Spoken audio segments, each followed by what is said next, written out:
Terima kasih Anda masih di Sindo Sore. Pemirsa, Istana menegaskan pemerintah tidak akan serta-merta mengambil alih lahan HGB maupun juga HGU yang tidak terpakai selama 2 tahun. Kepala Kantor Komunikasi Presiden Hasan Nasbih menyikapi pernyataan Menteri Nusron Wahid yang menyebutkan pemerintah akan mengambil alih lahan-lahan yang terlantar dan mengalokasikannya untuk organisasi kemasyarakatan agar tidak terjadi konflik agraria. Hasan menjelaskan pemerintah hanya akan bertindak sesuai dengan dasar hukum, yaitu Peraturan Pemerintah Nomor 20 Tahun 2021 dengan mekanisme yang jelas termasuk masa tunggu dan 3 kali peringatan.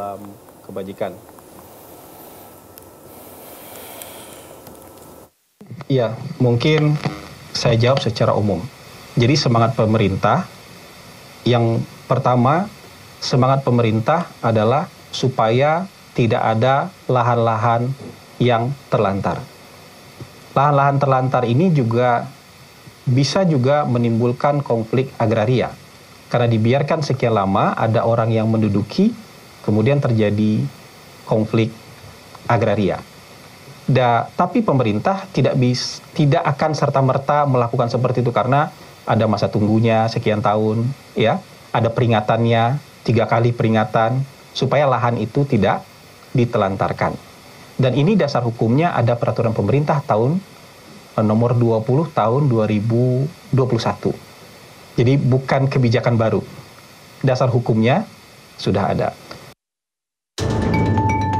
Definisi tanah terlantar, peraturan pemerintah memberikan definisi yang jelas mengenai kawasan dan tanah terlantar, serta kriteria yang akan digunakan untuk mengidentifikasi. Peraturan pemerintah juga mengatur proses penertiban kawasan dan tanah terlantar, termasuk tahapan evaluasi, peringatan, dan penetapan. Selain itu, peraturan pemerintah juga membahas mengenai hapusnya hak atas tanah atau hak pengelolaan pada bagian yang ditelantarkan, serta penegasan status tanah tersebut sebagai tanah negara yang dikuasai langsung oleh negara.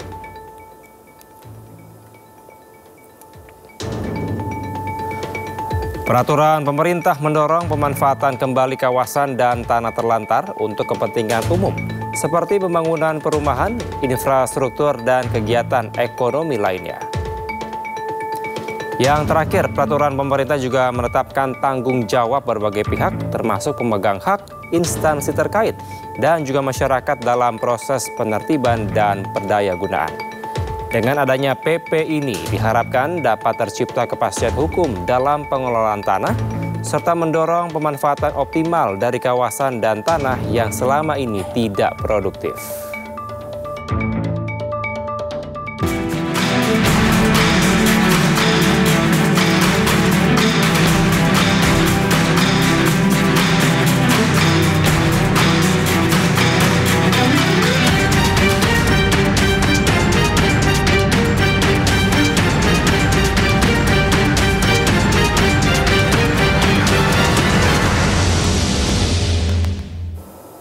Pemirsa, Kementerian